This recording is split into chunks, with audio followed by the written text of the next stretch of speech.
आपने सही बात कही, सिर्फ कांग्रेस की बात नहीं है, पूरे वो 28 दलों का जो गठबंधन है वो एक सुर में कब बोलेगा जी। अब बिना एक सुर में बोले एक सुर में लड़ेंगे कैसे? हाँ, अभी तो पता ही नहीं है ना कि वो लड़ना। मैं बार-बार कह रहा हूं दयानिधि मारन अगर ये कह दें कि जी बिहारी तो वहां पर शौचालय साफ करने के लिए आते हैं जी। तो आप अपने पैर पर कुल्हाड़ी नहीं, कुल्हाड़ी पर जाकर पैर मार रहे हैं। और अभी कन्नड़ भाषा का वहां पर कर्नाटक में विवाद हो गया, उस पर भी कांग्रेस का क्या स्टैंड क्लियर है? वहां पर सरकार है कि वो कन्नड़ भाषा के साथ जाना चाहते हैं या हिंदी और कन्नड़ को साथ ले जाना चाहते हैं, हिंदी अंग्रेजी जो भी स्टैंड है। मैं कह रहा हूं लालकृष्ण आडवाणी ने जो एक शब्द दिया था स्यूडो सेक्युलरिज्म, वो शब्द आज उससे ज्यादा मजबूत हो गया इंडिया गठबंधन और कांग्रेस के लिए, क्योंकि आप सेक्युलरिज्म की लड़ाई पर खड़े नहीं है मजबूती से। मैं कह रहा हूं आप जो सेक्युलरिज्म की लड़ाई पर चलना चाहते हैं उस पर खड़े क्यों नहीं है? क्यों आपका वोटर, क्यों आपका कार्यकर्ता देख रहा है कि भाई साहब कुछ तो ये नारा गढ़ देने से कि हैं तैयार, हम किस चीज के लिए तैयार हैं और वो तैयारी क्या है? वो नारा गढ़ने से तो लड़की लड़ सकती है, लड़की हूं लड़ सकती हूं, उसका नतीजा आपने देख लिया ना। 2 सीटें आई, 2 सीटें आई है, 2.36% तो वोट बैंक रह गया। नारा है हाँ। और वहां एनडीए जो है तैयार हो गया है, वो बिना नारे के तैयार हो गया 2024 की लड़ाई के लिए एक मजबूत तरीके से। अभय दुबे, आप शिक्षाविद भी हैं, राजनीतिक विश्लेषक और पत्रकार होने के अलावा, अब वो अगर मैं कहूं, देखिए कांग्रेस की हालत कुछ ऐसी हो गई है क्या कि वो होता है ना कि इम्तिहान आया तो कोई छात्र दुनिया भर की माशाल्लाह जो सबसे बेहतरीन किताबें हैं, कोर्स बुक्स हैं और बाकी रेफरेंस बुक्स, वो सब उठा लाया और सजा दी अपनी टेबल पर, तो क्या डिस्टिंक्शन मिल जाएगी या उन्हें पढ़ना पड़ेगा और फिर जो ज्ञान प्राप्त किया है वो लिखना पड़ेगा, यानी कि यहां राजनीतिक जमीन पर उतारना पड़ेगा? संदीप जी, मैं एक बात आप सब लोगों से पूछता हूं, पार्टियों की विचारधाराएं होती हैं, मोर्चों की विचारधाराएं नहीं होती हैं, गठबंधनों की विचारधाराएं नहीं होती। कोई गठबंधन विचारधारा के आधार पर कभी नहीं बनता। उसमें तरह तरह की विचारधाराओं के लोग आते हैं और उनकी विचारधारा या उनकी जो एक आवाज जिसका हम सब लोग जिक्र कर रहे हैं वो न्यूनतम साझा कार्यक्रम के आधार पर बनती है।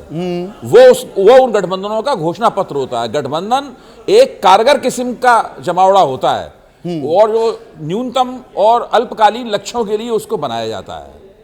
विचारधाराएं दूरगामी लक्ष्यों के लिए बनती हैं। तो ये कांग्रेस को अपने आप से पूछना चाहिए, पहली तैयारी, ये उन्होंने अपना स्थापना दिवस मना लिया, वो ठीक है, पहली तैयारी तो ये होनी चाहिए थी कि एक न्यूनतम साझा कार्यक्रम बनता, वही गठबंधन के सभी दलों का घोषणा पत्र होता है। इस बात को मैं बार बार कहता हूं, इसके बिना आप एक कदम भी आगे नहीं बढ़ सकते। आप चाहते हैं कि गठबंधन के सारे घटक दल एक आवाज में बोलें, वो एक आवाज में कैसे बोलेंगे? उनके पास उसका कोई आधार नहीं है। बहुत आसान है, सोनिया गांधी 9 मुद्दे लोगों के सामने पेश कर चुकी हैं। वो 9 मुद्दे ऐसे मुद्दे हैं, घटक दल, कोई भी घटक दल उनके खिलाफ नहीं जाएगा। जो क्षेत्रीय पार्टियां शामिल हैं उनसे पूछा जा सकता है कि आपके विशिष्ट मुद्दे कौन से हैं, वो 9 मुद्दों में शामिल किए जा सकते हैं और एक न्यूनतम साझा कार्यक्रम आनन फानन में सबकी सहमति से मतैक्य के साथ बनाया जा सकता है और उसको राष्ट्रीय मंच पर रखा जा सकता है। देखिए, आज का दिन और निकल गया, कल का दिन भी इस तरीके से निकल जाएगा। समय बहुत ही कम है। आप एक आज न्यूनतम साझा कार्यक्रम बनाएंगे, उसका प्रचार करने में, लोगों तक उसे पहुंचाने में, ऊंची आवाज में राष्ट्रीय मंच पे बोलने में आपको समय चाहिए। आपको भारतीय जनता पार्टी का जो एक खुशनुमा हैप्पी नैरेटिव है, एक फील गुड नैरेटिव है जो प्रधानमंत्री मीडिया की मदद से लगातार चलाते रहते हैं, उसके समांतर आपको भी एक समांतर कहानी कहनी है सारे देश में। अरे कांग्रेस का शब्द था गारंटी, कर्नाटक में बखूबी इस्तेमाल किया, उसको उड़ा ले गई बीजेपी और कांग्रेस देखती रह गई है। बिल्कुल, देखिए ये बहुत एक लंबी बात हो जाएगी, मैं उसको बहुत संक्षेप में ये कह रहा हूं। जब इंडिया गठबंधन बना था तो बहुत उम्मीदें थी, वो उम्मीदें धीरे धीरे करके एक तरह के मुरझाएपन में बदलती जा रही हैं। इंडिया गठबंधन से पहले 2 मोर्चे थे गैर भाजपा दलों के, एक महाराष्ट्र में और एक बिहार में। इन दोनों मोर्चों में इंडिया गठबंधन ने कौन सी नई चीज जोड़ी है? इसके अलावा देश में जो गैर भाजपा राजनीति है उसमें कौन सी नई चीज आज तक जोड़ी है? जो पहली मीटिंग में जो जेनरिक किस्म की बातें हुई थी, वही जेनरिक किस्म की बातें की जा रही हैं। जैसे ही घड़ी का काटा दोपहर 2:30 पे आए, बबीता जी का दिल सास बहू साजिश के लिए मचल जाए। और ये है इनकी बहू, पूरे दिन ऑफिस की टेंशन हो जाए गॉन, जब ये करें अपना फेवरेट शो फ्री टाइम पे ऑन।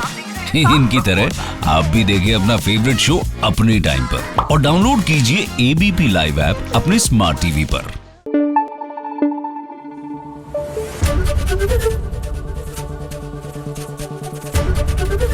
एबीपी न्यूज आपको रखे आगे।